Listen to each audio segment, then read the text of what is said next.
২১০ বছরের পুরনো একটি চুক্তি, যে চুক্তির উপর দাঁড়িয়ে আছে ভারত নেপালের দীর্ঘদিনের সীমান্ত বিরোধ।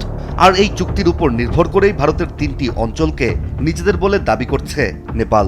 কিন্তু অবাক করার বিষয়টি হচ্ছে ২১০ বছরের পুরনো সেই নথি এবার খুঁজে পাচ্ছে না দেশটি, যার ফলে সীমান্ত অঞ্চলের ভূমি নিয়ে দুই দেশের সম্পর্কে দেখা দিয়েছে নতুন করে অস্বস্তি।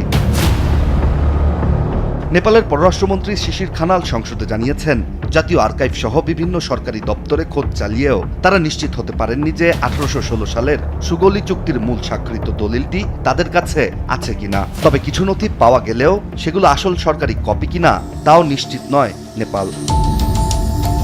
অথচ এই চুক্তি নেপালের আধুনিক পশ্চিম সীমান্তের অন্যতম গুরুত্বপূর্ণ ঐতিহাসিক ভিত্তি।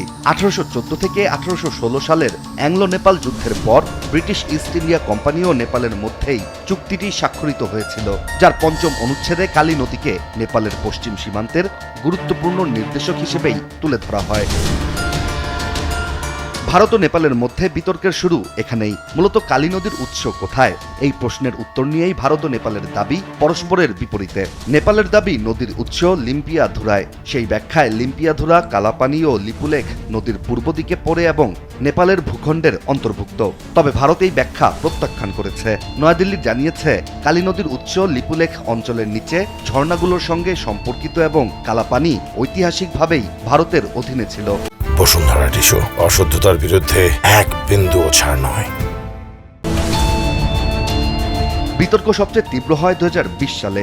ভারত লিপুলেখের দিকে সড়ক উদ্বোধন করলে নেপাল তীব্র প্রতিবাদ জানায়। এরপর নেপালের তৎকালীন প্রধানমন্ত্রী কেপি শর্মা ওলির সরকার নতুন মানচিত্র প্রকাশ করে, যেখানে লিম্পিয়াধুরা, কালাপানি ও লিপুলেখকে নেপালের অংশ দেখানো হয়। নেপালের সংসদ পরে সাংবিধানিক সংশোধনের মাধ্যমে সেই মানচিত্র অনুমোদন করে। তবে গুরুত্বপূর্ণ সেই সুগৌলি চুক্তির মূল কপি খুঁজে না পাওয়ার বিষয়টিও একেবারে নতুন নয়। ২০১৯ সালেও নেপালের তৎকালীন পররাষ্ট্রমন্ত্রী প্রদীপ গাওয়ালি জানিয়েছিলেন, সরকারের কাছে চুক্তির কপি আছে, কিন্তু সেগুলো আসল কিনা তা ফরেনসিকভাবে যাচাই করার প্রয়োজন আছে। এখন প্রশ্ন হচ্ছে, আসল দলিল না থাকলে নেপালের দাবি কি দুর্বল হয়ে যাবে? বিশ্লেষকদের মতে আন্তর্জাতিক সীমান্ত নির্ধারণে শুধু একটি কাগজ নয়, ঐতিহাসিক মানচিত্র, প্রশাসনিক রেকর্ড, জরিপ, পরবর্তী চুক্তি এবং দুই দেশের দীর্ঘদিনের রাষ্ট্রীয় আচরণ অনেক বেশি গুরুত্বপূর্ণ। কিন্তু ২ শতাব্দী আগের একটি নদীর উৎস আজও ভারত ও নেপালের সম্পর্কে উত্তাপ বাড়াচ্ছে। আর সেই ইতিহাসের সবচেয়ে গুরুত্বপূর্ণ দলিলটি যদি সত্যি হারিয়ে গিয়ে থাকে, তাহলে আগামী দিনের সীমান্ত আলোচনায় সবচেয়ে বড় লড়াই হয়তো পাহাড়ের বদলে হবে পুরনো মানচিত্র আর আর্কাইভের ধুলোমাখা পাতা খুঁজতে। ইশতিয়াক হোসেন, দেশ টিভি।